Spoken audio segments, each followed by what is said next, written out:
Chit că ne îndreptăm spre o eră digitală, chit că ne îndreptăm spre o preluare a controlului de către parțial inteligența artificială, e o chestiune pe care orice fel de mașinărie nu o poate face. Și anume, nu poate exprima efectiv emoțiile. Sigur că le poate citi în baza unui algoritm, în baza unei programări, care provine tot de la niște oameni care au reușit să decodifice toate aceste lucruri. De altfel, cu toate miliardele de calculatoare până la urmă din economie, de la bursă, de la totul se rezumă până la urmă tot la psihologie. Și tot la felul în care oamenii interacționează și se interpretează unii pe alții. De la distanță uneori e mai greu și atunci trebuie folosite niște modele foarte clare, dar aproape, în schimb, atunci când te uiți la fiecare, poți să vezi, e fericit, e nemulțumit, e nervos, e un exemplu de integritate, poate e un exemplu de ceva care ne duce poate la opusul ei, putem să avem încredere sau nu, cum intrăm într-o negociere, de exemplu, putem sau nu să obținem ceva de la cineva. Și toate acestea, citindu-i fața, e sigur pe el, nu e sigur pe el, putem să mizăm în continuare pe ceea ce ne spune sau nu. Și sunt peste 7 coduri, dacă nu greșesc, care identifică sau decodifică felul în care expresiile feței pot să ne spună foarte multe despre un om și despre un context. Ei bine, omul care stă la baza, de fapt, sunt mai mulți specialiști în lume, dar omul care stă la baza acestor lucruri este astăzi aici cu noi, este pentru a doua oară în România. Poate că l-ați văzut fie la Great People Inside, l-ați văzut poate la CNN, la PBS, la Fox, în multe alte locuri, a fost pe Coperta Times, a fost la BBC, foarte multe alte locuri, sau dacă ați văzut serialul Lie to Me. E bine, tot ce se întâmplă acolo are la bază ceea ce invitatul nostru din minutele următoare a creat. Ceea ce a construit. Sau bestsellerul Blink. În fine, e o chestiune extrem de complexă, cu aplicații în zona de criminalitate, cu aplicații în zona de business, în zona de sport, în zona de psihologie aplicată. Foarte interesant. Vă rog frumos, în aplauzele dumneavoastră, absolut spectaculos, Dan Hill!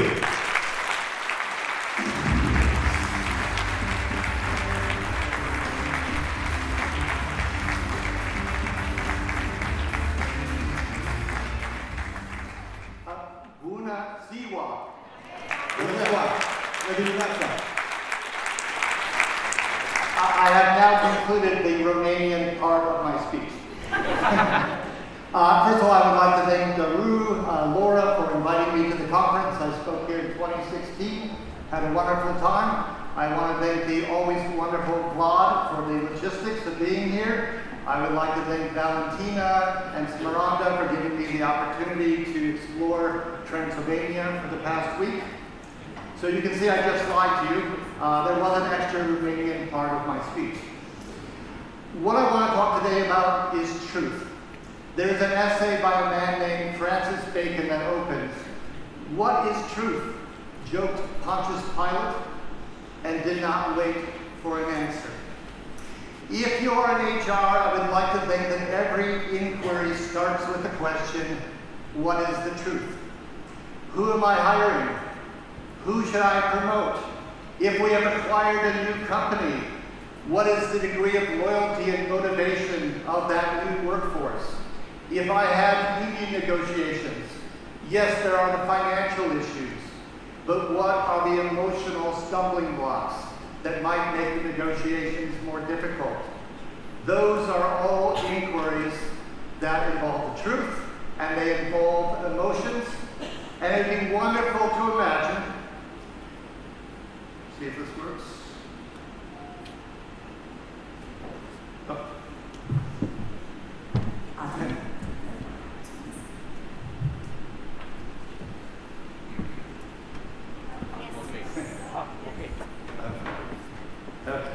Pointed to the left. This left. Oh, okay. To the left. So it would be wonderful in all of these issues to imagine that words alone would suffice. But if you've never been lied to in life, congratulations. You are either extremely lucky or you are not paying attention. People are slippery. Words are slippery. We spin, we deflect, we hint and hold back. The truth is that we are not truth tellers. Human beings want to feel good about themselves, and they want to attract allies, whether at work or in their private life, romantic partners, etc. So you need some other place to go. we are always defending ourselves. Some years ago, I was lucky to go on a non-hunting safari in Botswana. So I said to my guide, the landscape is all brown with a little bit of green, so I don't understand zebras at all. Obviously, giraffes have tall necks, they can see over the horizon. Hippopotamuses are big and they've got horns. They can defend themselves. What about zebras? They're black and white in a brown landscape. That doesn't seem very smart. And the African guide said, no, Dan, you don't understand. When they are chased by a lion, they stay together. And when they stay together, the lion can't distinguish one zebra from another, and they can't figure out which one's hindquarters to jump on to attack. So zebras have a defense, just like human beings have a defense. But I don't want you to think that I'm going to be talking about facial expressions of zebras for the next hour. I will actually be talking about human beings, and I want to give you one example about human beings and emotions, and particularly about the slipperiness of words by playing a little favorite radio spot of mine. Nigel of the Buckingham Fish Palace. I've spent years mastering the nuances of preparing seafood. I've spent months mastering the nuances of preparing seafood. I took some night classes, alright? I've always found preparing fish to be quite simple, quite tricky, just bloody impossible. I use the same quality of fish you'd find at legal seafoods. Alright, I use the kind of fish you'd find in the frozen food section. Then I grill it to perfection. Then I grill it. Fine, I pop in the microwave to perfection. Whatever, I am still master chef of a 5-star restaurant. 4-star, 3, 2, it's not that bad. It could be worse. Blimey, that's horrifying. When it comes to fish, there's only one place you can trust. Legal seafoods. If it isn't French, it isn't legal. So, speaking of truth, I believe that in business there are two currencies. And yes, one of them is money, but the other one is emotions. And just as in regard to money, we want to keep track of our receipts, our revenue, we want to keep track of our expenses, I believe you could and should, and in fact you can, keep track of emotions. Now you can't simply do that by asking people. I just played for you the radio commercial. Words are slippery. Your boss says to you, am I a good leader? You say, yes, you're a wonderful leader. You get the promotion, you get the bonus.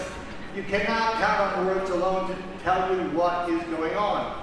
And one of the lies about emotions is that they're noisy, they're messy, you can't understand them. They have no system to them. But they do. If you are an artist, you have a color wheel. If you are a psychologist, you can use an emotion wheel. So some things are pretty obvious. Joy is the strongest form of happiness. The opposite is sadness. Maybe a little more complicated, anger and fear are opposites. With anger, I approach, I want to make progress, I will hit, I will break through barriers. If I am afraid, I will freeze. One of the problems with fear is it's hard to communicate. You don't say what's really going on for you, and you don't hear very well what someone else is saying to you because you are frightened. Even more intriguing, I think, we often say that trust is the emotion of business. Well, emotionally, what's the opposite of that? Disgust and contempt. I don't trust you, I don't respect you, I back off from you. So all of these different emotions have signals. They can be caused, triggered by things. You can try to work and understand your emotions. They are not something that's lockstep. But it is true we have emotions, they change us physically, they often drive outcomes for you as leaders, as HR directors, and for the employees involved. That absolutely happens.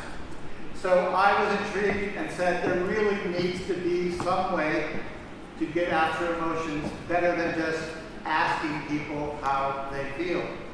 So I'm often lucky in life, including coming here to speak in Romania. And I am the person who brought facial coding out of academia and into business. And I'm going to say a little bit about it, and then we'll get into some results from my studies. The first person who took emotions seriously was actually studying zebras and a lot of other animals and human beings, and that was Charles Darwin. And Darwin came to realize that in your face, you best reflect and communicate your emotions. Now, first of all, this is universal. Even a person born blind emotes the same way as you or I, even if they're born blind. So this is hardwired into the brain. I also know it's universal because I've done research in more than 30 countries. I've spoken in more than 25 countries. I've traveled in over 65 countries in my lifetime. So I have seen its universality. The second thing is it's spontaneous. A lot of times people filter what they say. You get into an employee situation and, will the truth come out? Well, the face is the only place in the body where the muscles attach right to the skin. It is quick, real-time, unfiltered data. It can tell you what is going on. And the third thing is it's abundant. Human beings have more facial muscles than any other species on the planet, zebras or otherwise. And here in Romania, of course, emotions are quite abundant. I am thinking of Helene Nastasi. I am thinking of Simona Halep, so on and so forth. I also lived in Italy as a boy for 2 years. Italians have a lot of emotions. And if they make this gesture while driving, it does not mean I love you. It's something quite different. So Charles Darwin was not available for a conversation when I started my company in 1998. Fortunately for me, a man named Paul Ekman, the inspiration for the show Lie to Me, which I believe was referenced in the introduction, took more than 20 years to systematically figure out which muscle movements correspond to which emotions. It's called the facial action coding system. And in 1998, spurred by an article in a Ivy League publication, which said how much we are not just emotional decision makers, but how much we respond intuitively. In fact, the conservative estimation is that 95% of our mental activity is not fully conscious. 95%. So we are not supremely rational decision makers. We barely understand what's going on for ourselves, let alone other people on the planet. So I started the company in '98. I've been fortunate enough to do work for more than half of the world's top 100 companies, sometimes in advertising, sometimes in products, sometimes in retail settings, services, and also involving personnel and HR issues. So facial coding is starting to get quite well known. When I began with it, it was just in academia, mostly used in psychology counseling. The show Lie to Me, Blink by Malcolm Gladwell, the movie from Pixar, Inside Out, all of this made it certainly more famous. But I am here today to tell you that facial coding and its predecessor, facial recognition, is going to be one of the most significant things that happens on the planet within the next 10 years. Absolutely hands down. It ties into artificial intelligence. It ties into the fact that they are automating facial coding. Sometimes this is for good. When I wanted to use facial coding in business, my goal was to have us understand the employees better, understand the customers better, understand whether the TV commercial was good or a piece of junk. I had good motives, believe me, in how I wanted to use the tool. I wanted to have a heart about it. But I have to be honest, there are lots of other applications. Within the last 2 months, I read a book called Surveillance Capitalism. And it is about what Facebook and Google and other American companies and other companies in the world are using and doing with this. For instance, there will soon be smart TVs in a way that you never imagined. The smart TV will watch you watching TV. And it will know your facial expressions. You didn't like that TV commercial? The next commercial break, they will play a different commercial for you because you didn't like that one, and see if you might like this one. They are going to be customizing the advertising for you on a mass scale. Militarily, at West Point, our military academy, they already use facial coding 24/7, around the clock, to track the emotions of all of the people who are future military leaders, to understand whether they are going to be the right stuff to be a leader. So that's already a little worrisome perhaps. That is nothing compared to China. China has 200 million cameras operating already. There are 1 million Muslims in Western China who are in detention. And they are using facial coding during the propaganda sessions to understand whether or not those people are accepting the indoctrination. And if they are not, they are giving them extra teaching, shall we say. So there's a lot at stake here. There's a lot at stake here. The automation is not yet as good as it needs to be or could be. I have a former staffer who is now at Facebook helping with the automation. So I have a pretty good sense of where they're at, and a good human coder is still better than a machine, but not for much longer. And this is going to be everywhere in our society. So this might be the first time you're hearing about it, but I suggest in 5 years you might want to think back to this presentation, because you will hear a lot more about this. So a lot of my applications in HR have been things like looking at a company's acquired workforce. They've done a merger or an acquisition, and how are people responding? How motivated are they? How much suspicion or doubt is there in the workforce? I have done this involving policemen. Should you be hired more emotionally sensitive policemen? I have done this with sales forces, so on and so forth.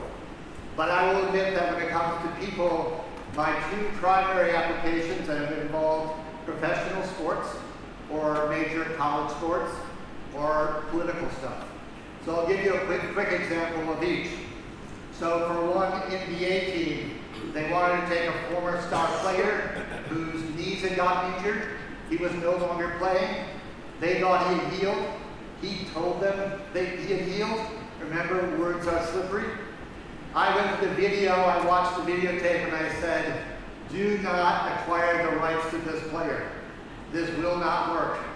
Well, the owner and a general manager got on the plane, flew to Oregon, signed up the player. The player did start for the team. He played, before his knees gave out, he played for 22 minutes.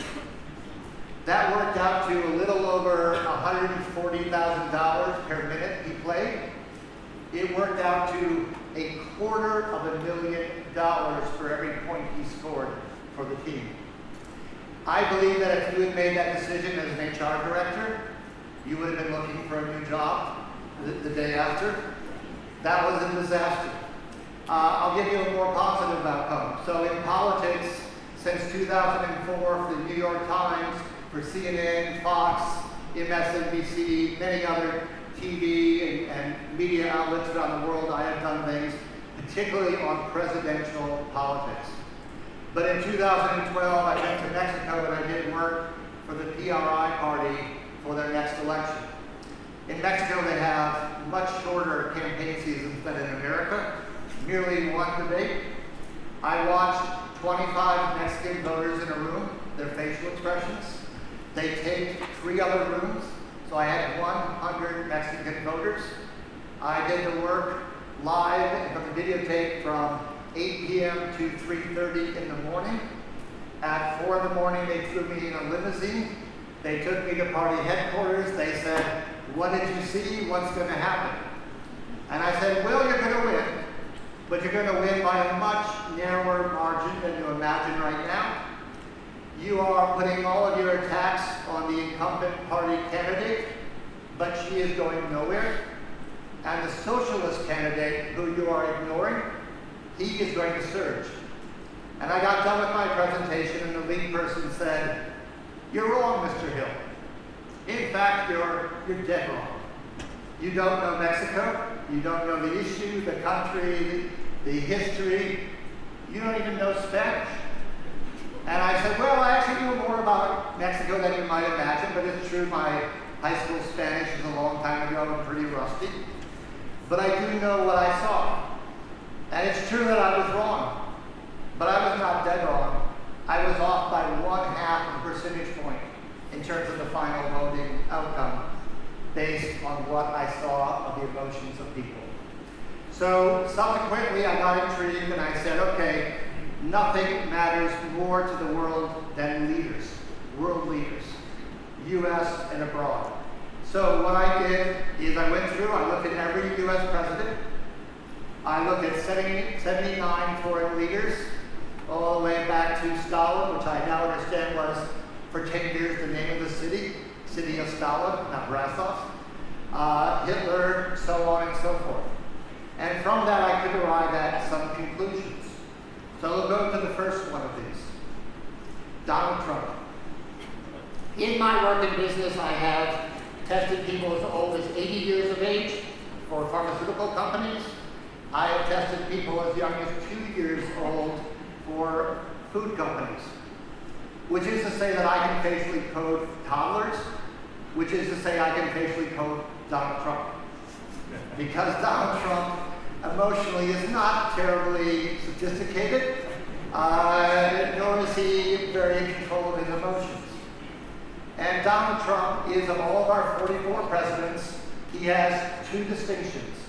One is that 2 years into his presidency, U.S. presidential scholars studied and concluded that based on his performance, Donald Trump was the worst president we have ever had. And we've had some bad ones, but the worst president we've ever had. From a facial coding perspective, and I did my work before I ever looked at the scholars' conclusions, Donald Trump is the saddest president we've ever had. And what I discovered from running my data and looking for the algorithms is that sadness is the best predictor that you will fail as a president. That you are downbeat, you're not energetic, you don't connect with people effectively in many ways. And Donald Trump has two key emotions. One is sadness, and the other one is disgust, when he backs away from people. Now, it's true that Abraham Lincoln was also very sad. He had a son die in the White House. He had to deal with the Civil War. But Abraham Lincoln's other primary emotion was happiness. Abraham Lincoln could laugh at himself. He could use happiness to explore situations and imagine better outcomes. And that's part of the advantage of happiness. You are often more innovative than you would be otherwise. So the other president I thought that was interesting, who had a lot of sadness and not a positive secondary emotion, none other than Richard Nixon, who's of course the only president to resign from office. So I will be watching the impeachment inquiry with considerable interest, shall we say. So in a business point of view, why might leadership matter? I would suggest it matters because you're looking for, do you have someone maybe running a department in terms of how they handle their staff? Are they dictatorial? Are they a Stalin, a Hitler? Or are they more of a team player? Do they care about how others are feeling? Do they connect well? When I played soccer, what is for you football, I played center midfield. I got the ball and I passed it to the people who were more talented than me so that they could score the goals. I was happy to take my role and do what I could. So as part of my book on democracy, I wanted to look not just whether or not a president is likely emotionally to be effective or ineffective. And by the way, the best rule of thumb for an effective president, they were happy, but they also had some anger. So they had purpose, they wanted to make things happen, to achieve things, but they were also more expansive in their thinking. That was the golden combination, which Donald Trump does not have, although he has a lot of anger, but he has very little happiness. Donald Trump said not long ago that if you're unhappy in America, you should just leave. And I thought, well, Donald, you would be the first person to leave, because you're the least happy person I see around here. So when I look for an algorithm for dictator or Democrat, I came up with a very strong correlation, as it turned out, once I had done all of my analysis. In behavioral work, if you can get to a 0.5 correlation where you do not have direct access to the subjects and you are dealing with human nature, to get to 0.5 is basically to be perfect. Like you win absolutely everything. I was able to get to 0.4 correlation, very strong correlation. And what I found was that the leaders who were more democratic tended to index score high on the two strongest levels of happiness, joy and pleasure.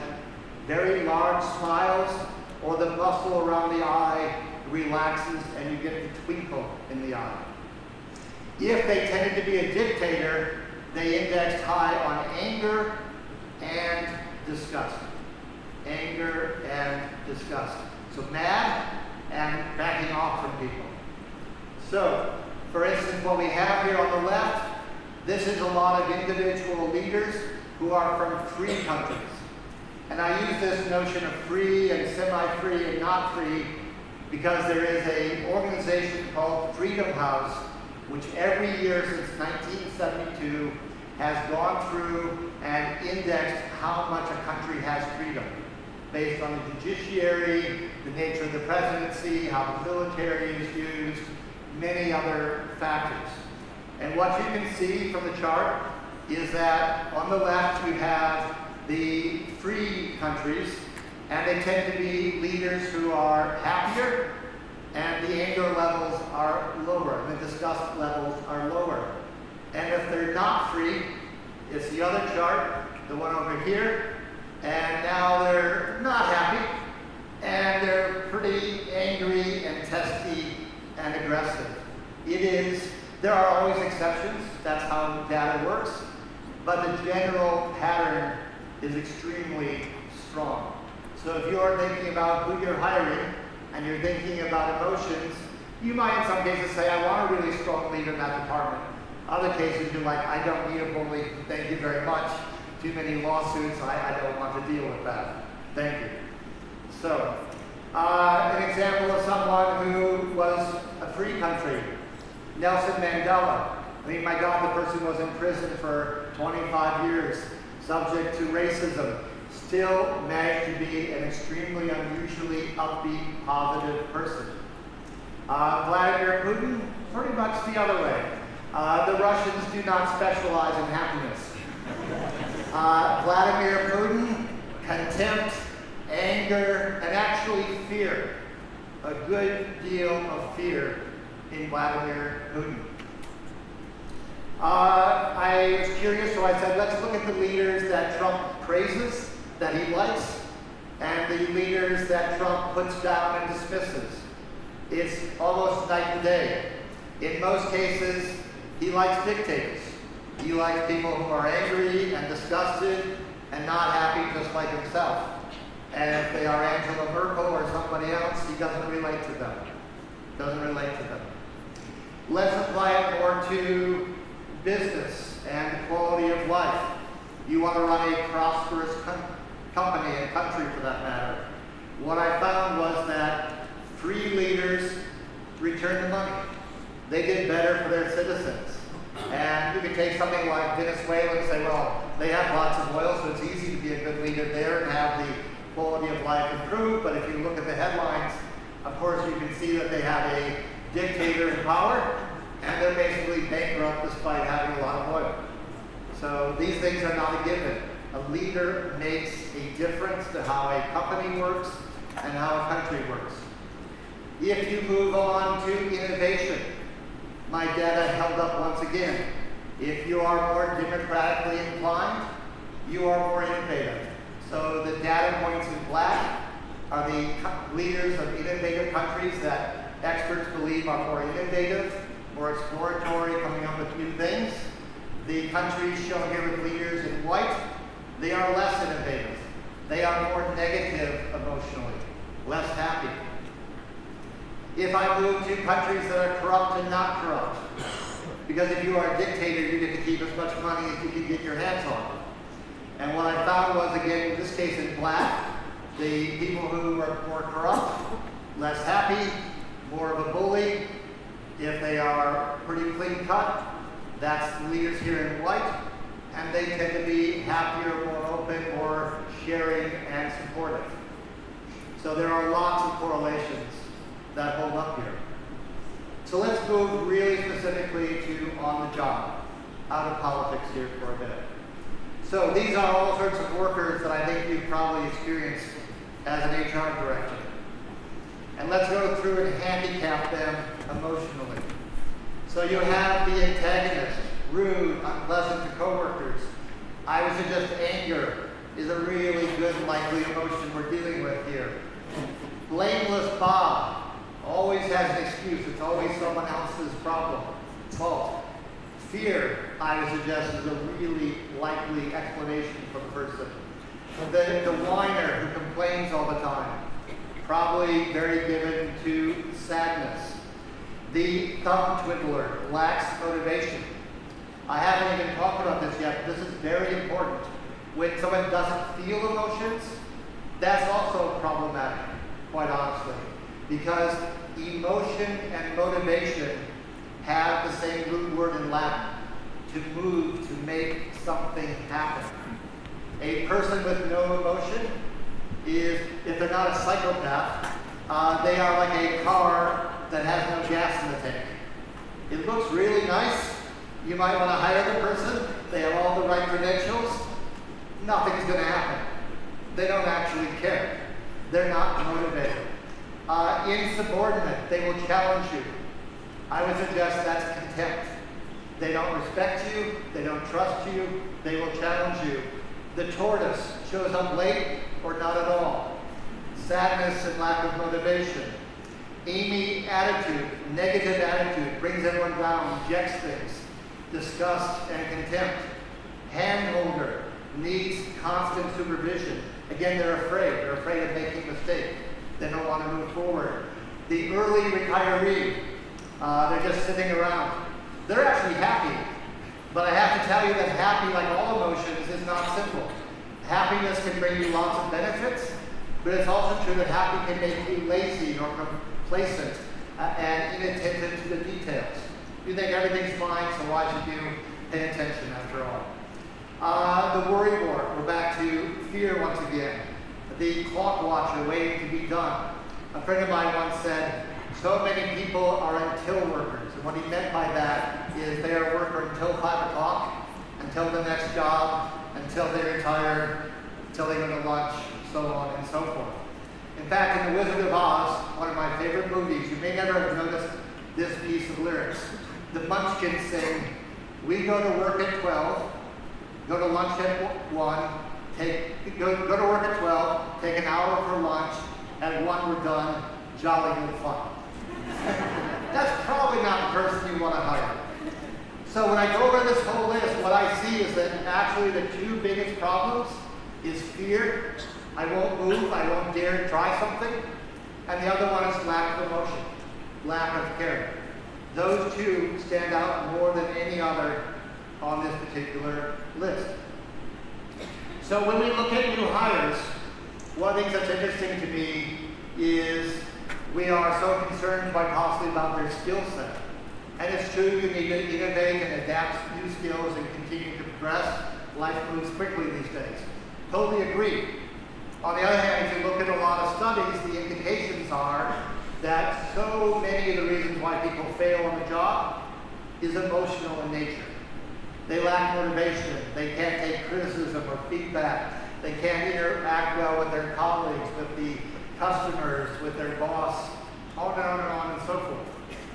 Now, I know that all of you here almost undoubtedly use various tests and ways to try to get at and understand quickly who you're hiring. And I think that's fine. You want to use every tool you can. But I am here to suggest that you want to make sure you get to emotions and you get to a sense not just of skill set, but who the person really is as a person. So I'll give you a quick story about how I think sometimes a test isn't everything. So I'm talking about hires that failed, new employees. When I got married in the U.S., in the Lutheran church, the pastor gave us a test to complete so that the marriage would not fail, so that we would stay happily married forever. So I start taking the test, and I get to a question and it says, do you like flowers? And I thought, yeah, I like flowers. So I checked and said I like flowers. I kept going through the test, and a little bit later it said, do you like flowers? I went, The test was created in about 1950, a really old test, in other words. And I said to myself, if I write down that I like flowers twice, what are the chances that they think I'm gay? So I wrote down, I don't like flowers. Because I was not gay. It's fine if you are gay, but I didn't really want the pastor asking me a lot of questions about whether or not I was gay, especially in front of my wife-to-be. So, no, I don't like flowers. So I think that the tests, they have their weaknesses at times. They don't get to everything. So before I close here, I want to get to 2 questions I think you might want to ask. And the first one is my favorite. How would your mother describe you? Because it is a really intimate question. It's a real personal question. And quite honestly, what your mother thinks of you, she knows you. She knows you really well. And it is going to manifest itself, I believe, in how you perform on the job and how you relate to others. I have particularly used this in professional and college sports. And part of the extra reason for that is because sadly they often do not know their fathers because of broken households. And this really helped me in one case. I was consulting for a college basketball team. They were playing the #1 team in the country. The team that I was consulting for wasn't even in the top 25 or 30. They were way down there. At halftime, they were only down by about 8 or 10 points. So doing pretty well, but not necessarily likely to win the game. So the coach talked to them. He basically chewed them out and said, you got to play harder and blah, blah, blah. And he got done, and I went over to him and I said, can I say a few words actually? And he said, yeah, you can. Well, I had interviewed every player. I had asked them this question. I knew emotionally who these players were, and our tallest and potentially best player had no confidence. When I asked him, how would your mother describe you? He was silent for half a minute. He couldn't get any words out of his mouth. There was a real void, a real problem. And when I gave my halftime locker room remarks, I particularly looked at him and I gave him the most encouraging things that I could give him. And we went back out at halftime, and he had never done this all season. He twice went to the basket and dunked it, twice in a row. And we beat that team. We beat the #1 team in the country when we had no right to do it. And this question really helped me know who we had as a team, how to connect with them, how to motivate them, and so forth. The second one is a little bit more unusual. There is a wonderful book by 2 women, and they went through and they looked at the Bible. They looked at mythology. They looked at fairy tales and folk tales. They went all through the history of movies, everything involving stories. Because everybody has a story. We have a story we tell about who we are, what's happened, how we've overcome adversity. And I think one of the things you want to do in an interview, quite honestly, is you want to get to the real answer, the genuine answer, not the canned or prepared answer.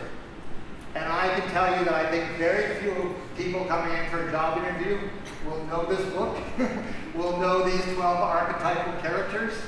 And I would suggest that you might consider, every now and again at least, asking them, of these 12 options, which one fits you best and why?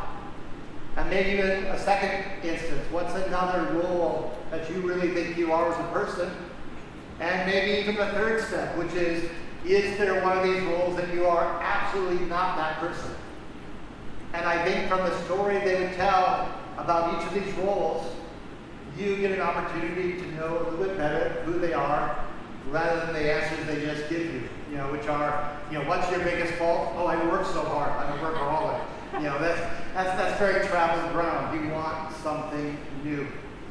So, speaking of something new, I told you I lied to you a little bit because I wasn't quite done with the Romanian part of my speech. Well, there's one more Romanian part of my speech. I was asked by Baruch to look at some of your politicians. So he gave me 3 in particular. So I looked at them. I didn't know anything about them. I didn't Google them until after I had done the research.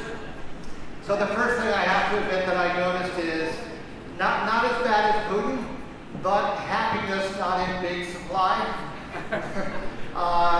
So 29, 32, 26, this is the amount of happiness at whatever level they tended to show, along with surprise, because surprise is kind of like what's going on type of emotion. So of these, the gentleman on the left, the current president, I believe, Johannes, he's the one who manages to be the happiest of them. So none of them are particularly happy, but he's the happiest. He is also the one who's least afraid. Of the three, he's the least afraid. If I move to Barnum, the first really notable thing about him is he's a smirker. He shows contempt. The corner of the mouth twists up a little bit. Contempt is a combination of anger and disgust, and it tends to be an indication that you don't trust others, you don't respect them. What I tend to see with contempt is it's that really fine line between confidence and arrogance. And it's for you as the voter to decide whether you believe that Barnum falls on the arrogant side or the confidence side. And then you may vote for him or not vote for him. The other gentleman, there was nothing particularly unique vis-a-vis the other two leaders. Now, of course, I couldn't resist throwing them on the democracy versus dictatorship chart. And in that case, Johannes is the one who looks the most like the Western Democrats, people from France, from Holland, from Germany, Scandinavia, and so forth. The other two gentlemen are not particularly angry. For instance, Erdogan down in Turkey, that's an angry guy. But they're not so angry, but they are not so positive either. Finally, because I'm a tennis player and I've been on Tennis Channel, I wanted to go to the real stuff, which of course is not business or even politics, it's tennis. Because you have one, thanks to your Andreescu and Halep, Romanian women have won 2 of the 4 majors this year in tennis. That is very, very good for a country of 18 million people. So I have been looking at Andreescu, for instance, and how I can kind of tell whether she's winning or losing and how it's going to turn out. When she is doing well, she shows some happiness and she shows disgust. And I have looked at all the great tennis players over the last 30, 40 years, and the great players tend to show disgust. Not Federer, but Nadal, for instance. Nadal shows lots of disgust. So when Andreescu is winning, she shows disgust and some happiness. When she is not doing as well, she starts to pout. She starts to show sadness. Halep is full of anger. Think of all the times Halep has got a fist going. And her eyebrows lower, her eyes get a little narrow glint. She concentrates. She's really focused. When you are angry, you have tunnel vision. You want to go forward toward your goal and you want to press forward. When Halep, on the other hand, is in trouble, suddenly she shows fear. The outer eyebrow arches up. Her mouth drops open like, oh my God, I'm not winning. What's going on? This isn't the way I planned it to come out. So it is lots of fun to look at the stars, tennis or any sport, at the politicians and so forth, watching movies, employee hires. You know, there is so much wealth of information in the face. So I would urge you to get as emotionally literate as you can and to perhaps begin to indulge in facial coding a bit. I do have several books, including one called Famous Faces Decoded, where I look at celebrities from different walks of life, business people, movie stars, rock stars, and so forth, to help train people on how to read emotions. So I think that you will have happier marriages and dating. You will probably hire better, and you can watch movies and TV in a whole new way. So there are lots of benefits to knowing this sort of stuff. So we do have a little bit of time, and if there's a way to work it, I would be happy to field any questions from you. That's actually, frankly, always the most fun part.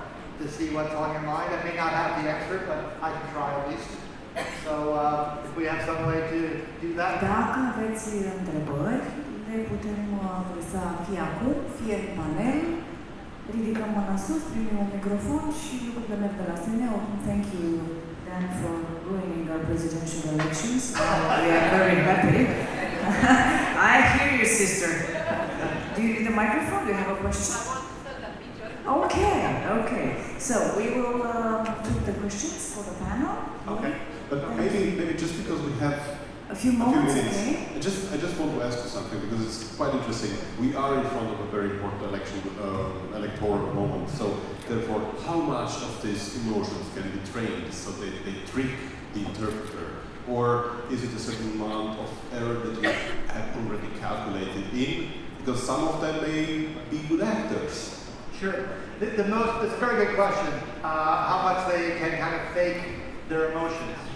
So happiness is really the key thing to look for because that's what people use as camouflage more than anything else.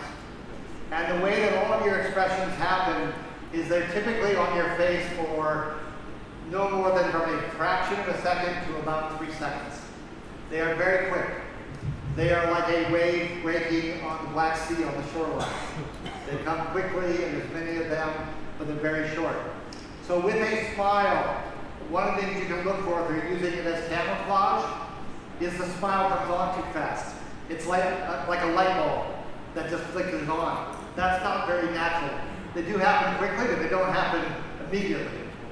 Another thing you want to look for is, does the smile last too long? Have they just kind of plastered it on their face? Very unnatural. Last thing is, does it leave the face too quickly? It's what I call the guillotine smile. It just drops off the face when you're done with it.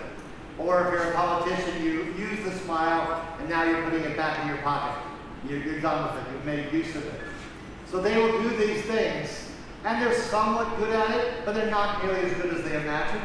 So if you pay attention, you can see all of those things in terms of timing. You can also see if the smile is lopsided. When someone forces a smile, it's not usually even or symmetrical.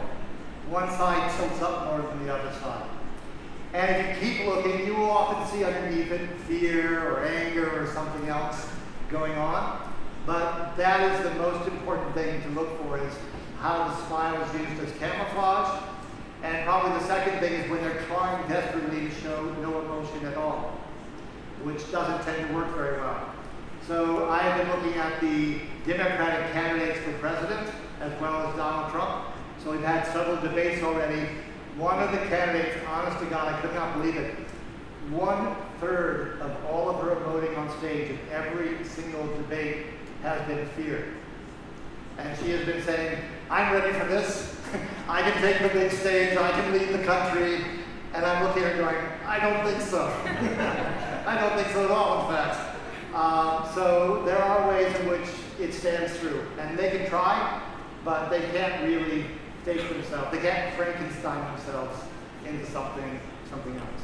Very good question.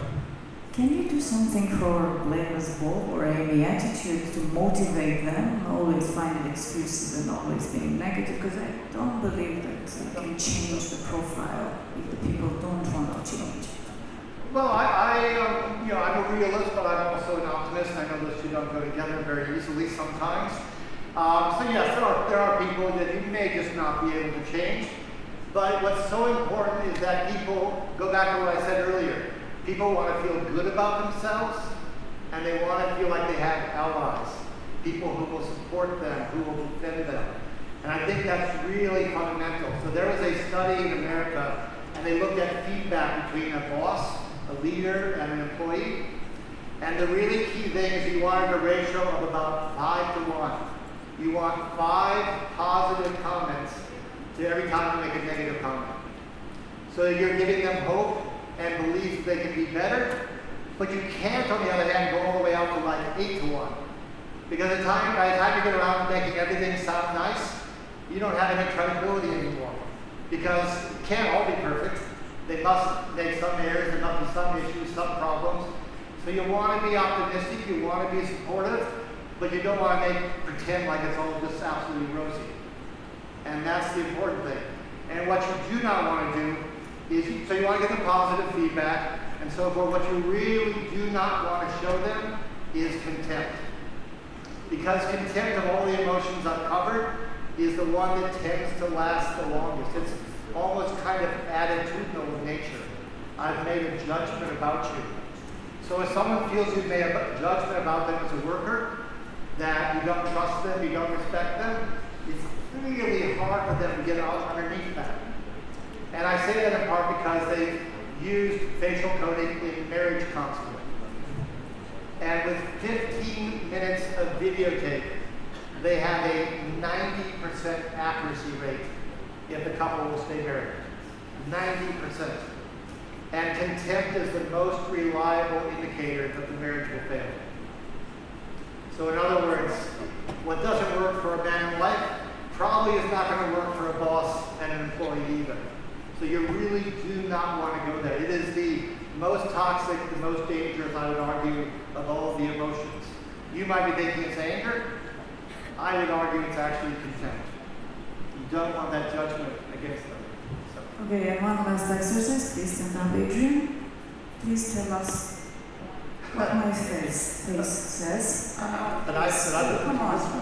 on, be brave. So I have to be brave. Okay, well then I have to have an extra opportunity. So tell me what you think about your mother-in-law.